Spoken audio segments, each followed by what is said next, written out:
Gentlemen, once again, by popular request, I am doing yet another video on the shenanigans of USCCA. And let me tell you, they've really outdone themselves on this one. So, for the past year or so, I've been calling out USCCA for dropping members that had viable self-defense claims. And I have called out things that just didn't make sense to me in their contract, like them not covering criminal acts or them having a recoupment clause, and several other things. Now, imagine being a company who's being called out and you saying that, no, our product's the best in the marketplace. No. None of the things that have been brought up about our contract are true. You go on to try to change the exact things in your policy that you were called out on. You know what that seems like to me?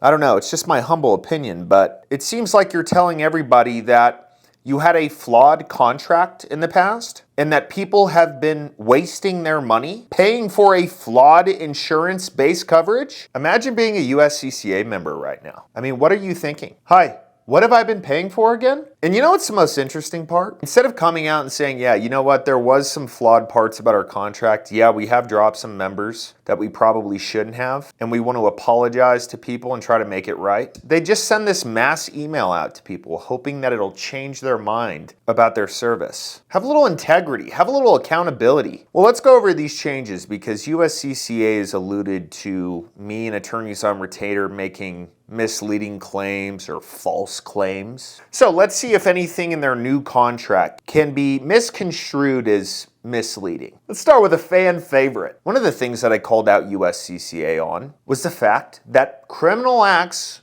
were excluded in terms of who they'd cover. Guess what? It's still in their policy. They just make it sound better. And the way it's written, once again, in my humble opinion, I call BS. Let's read. Impartial coverage determination. Coverage is not determined by the insurance company. Really? Really. Instead, the insurance company is contractually required to grant coverage so long as your defense attorney believes there is a good faith self-defense claim and the judge allows you and your attorney to make that argument in court.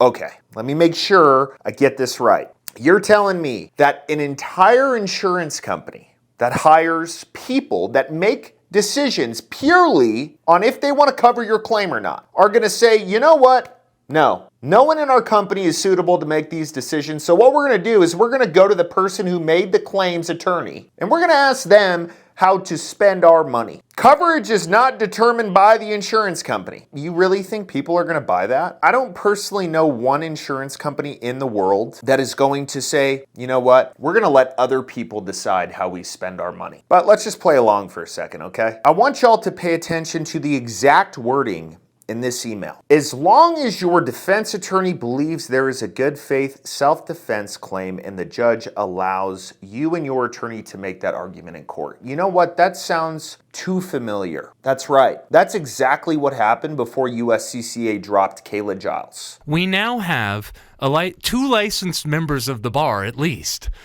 The lawyer, the defense attorney, who's a seasoned criminal defense attorney who does lots and lots of self-defense cases, and the judge, who's the neutral arbiter, and both of them are saying, in our opinion, there's at least enough evidence here to make a case for self-defense to a jury. They unilaterally just decided, nah, in our opinion, it's not self-defense. Yeah, we're not sending any more money. She loses her lawyer. He gets off the case. So if this is really how you plan to operate your business moving forward, letting the attorney and the judge decide, why don't you prove to everybody that this is true? Refund Kayla Giles for every cent that she spent on her legal fees after y'all dropped her. It says it right there. As long as there's a good faith self-defense claim from your attorney and the judge. I mean, can you imagine being Kayla Giles right now sitting in jail reading this email? Oh, so if I just shot my ex-husband in self-defense, a couple of years later I would have been covered. But I was paying for this service and no, back then, no way. Does anyone else see a problem with this? Now, based on their email, once again, they're saying that your attorney and the judge are the ones who decides if you're covered by their insurance company, okay? The problem is that y'all still have a list of exclusions. So what happens if this happens? Yeah, this is the attorney. Hi, USCCA. My client has a valid self-defense claim. Oh, sorry, sir. Your client is in violation of 18 USC 922. For those of you who don't know, that is a penal code of the longest list of gun laws I've ever seen. It's almost like they took the ATF handbook and put it in their policy. What happened? Y'all cut a deal with the ATF? Say something like, yeah, we'll make sure our members follow all of your tyrannical gun laws, or we won't cover them. You guys really made your policy better with this. Next up, when I originally called them out, I stated that they have been telling people that if you take a plea related to any charges about the actual act of self-defense, then you are admitting that you did not act in self-defense. So y'all aren't a fan of plea deals? Oh, seems like you changed your tune a little bit. New plea deal coverage. If you take a plea deal for something that is not a crime of violence. Oh, stop it. Do you know that about 97% of all self-defense situations turn into a conviction or a plea under the umbrella of crime of violence? So if this is truly your new coverage, technically, you only have to cover about 3% of all claims that come across your desk. 3%! You should have just left it out. Is this something to brag about?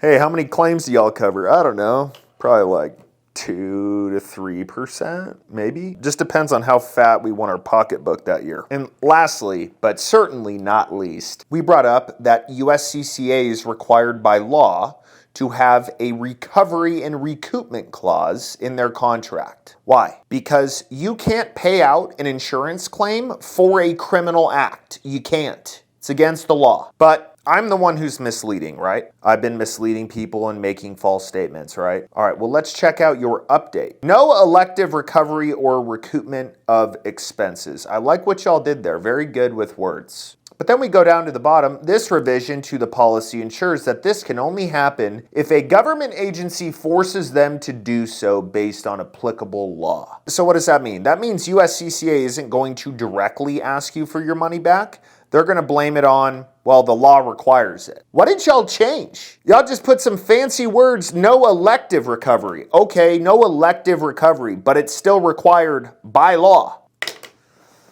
Now, for those of you who feel lost, for those of you who have no faith in USCCA to cover your claim, I recommend that you switch to attorneys on retainer. Here's the first point why you need to switch.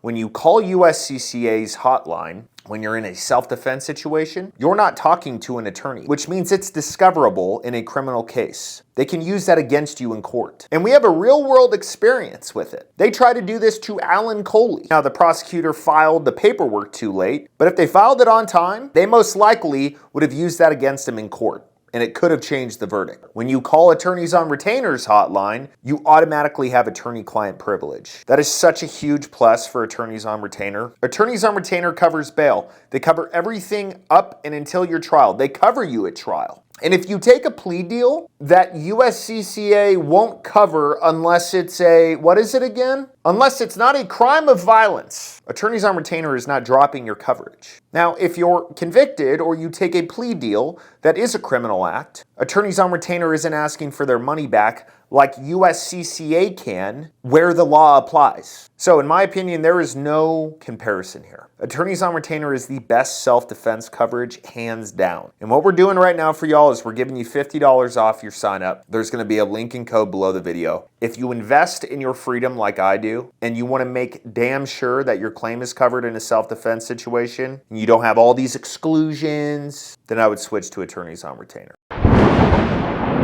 If you're gonna call and cancel, I would use their bulletproof money back guarantee. And let me give you very detailed instructions.